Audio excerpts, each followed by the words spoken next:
The emotional need for love, however, is not simply a childhood phenomenon. That need follows us into adulthood and into marriage. The in love experience temporarily meets that need, but it's just quick fix, and as we shall learn later, has a limited and predictable lifespan. After we come down from the high of the in love obsession, the emotional need for love resurfaces because it is fundamental to our nature.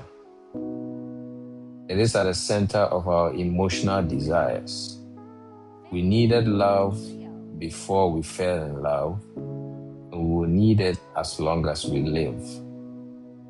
The need to feel loved by one's spouse is the heart of marital desires. A man said to me recently, "What good is the house, the cars, the place at the beach, or any of the rest of it if your wife doesn't love you?" Do you understand what he was really saying?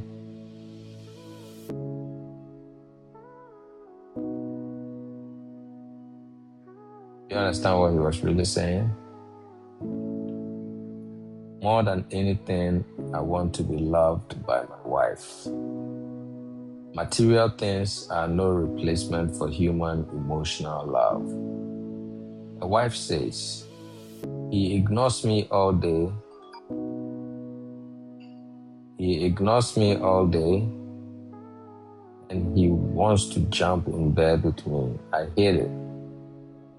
She is not a wife who hates love, who hates sex. She is a wife who desperately pleads for emotional love. Something in our nature cries out to be loved by another. Isolation is devastating to the human psyche. That is why solitary confinement is considered the cruelest of punishments. At the heart of mankind's existence is the desire to be intimate and to be loved by another. Marriage is designed to meet that need for intimacy and love. That is why the ancient biblical writings spoke of the husband and wife becoming one flesh. That did not mean the individuals will lose their identity. It meant that they will enter into each other's lives in a deep and intimate way. The New Testament writers challenged both the husband and the wife to love each other. From Plato to Peck, writers have emphasized the importance of love in marriage. But if love is important, it is also elusive.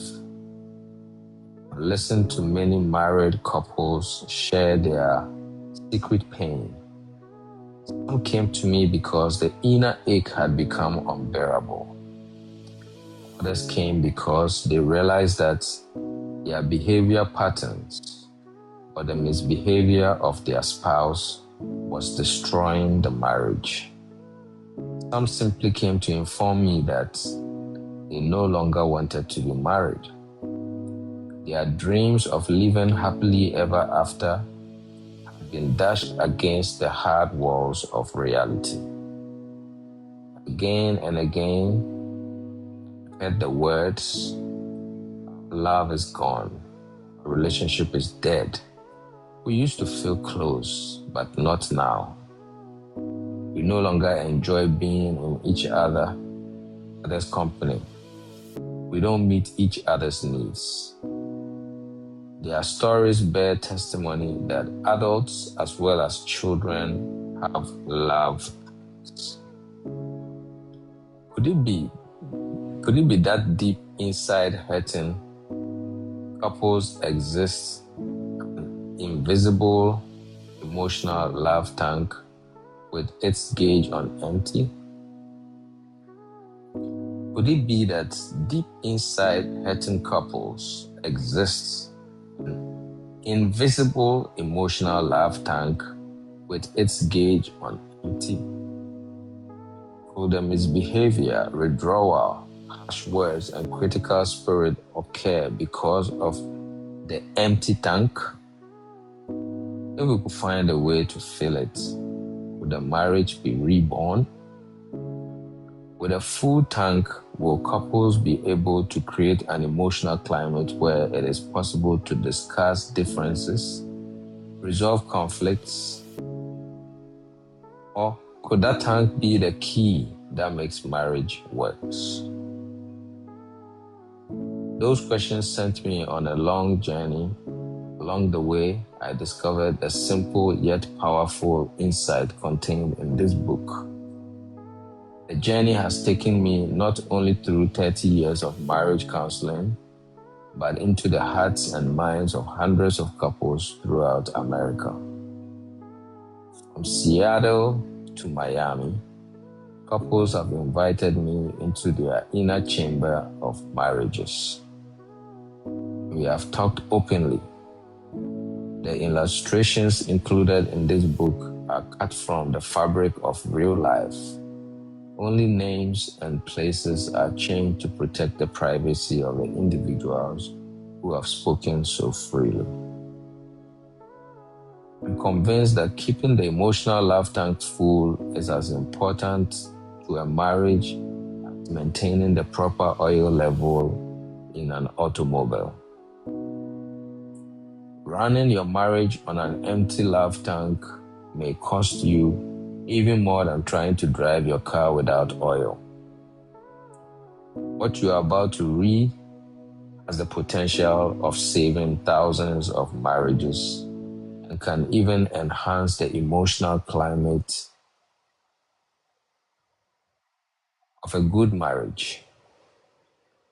Whatever the quality of your marriage right now, it can always be better. Warning: understanding the 5 love languages and learning to speak the primary love language of your spouse may radically affect his or her behavior. People behave differently when their emotional love tanks are full. Before we examine the 5 love languages, however, we must address one other confusing phenomenon, that is the euphoric feeling falling in love. Okay, so what I'm trying to say is before we examine the 5 love languages, we must address one other important but confusing phenomenon, and that is the euphoric experience of falling in love.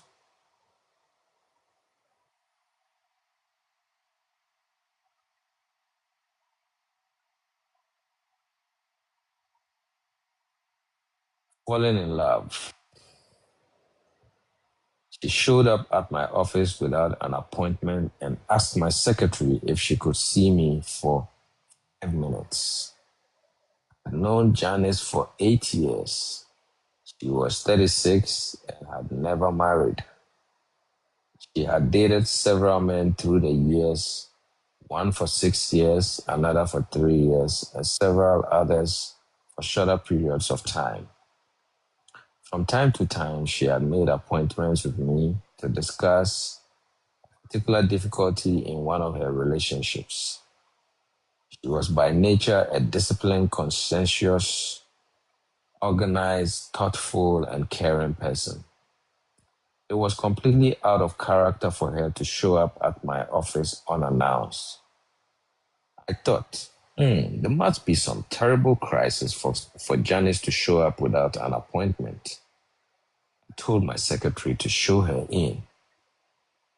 Fully expected her to burst into tears and tell me some tragic story as soon as the door was closed. Instead, she virtually skipped into my office, beaming with excitement. "How are you today, Janice?" I asked. "Great," she said. "Never been better in my